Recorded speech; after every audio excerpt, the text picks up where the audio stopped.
How to set clear expectations with buyers.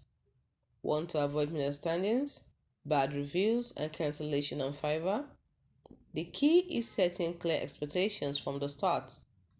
In this quick video, I'll show you exactly how to do it so you can work smoothly and keep buyers happy.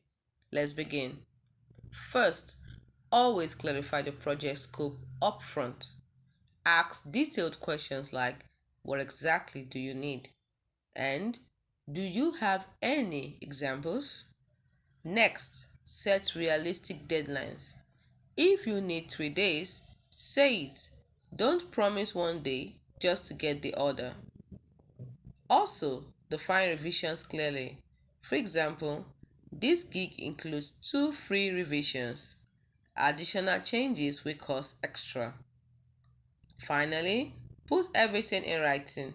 Use Fiverr's order requirements or a short summary message to confirm details before starting.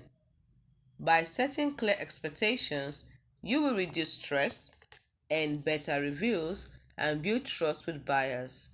Try this tip on your next order. If this helped, like this video and subscribe for more Fiverr success strategies. Thanks for watching.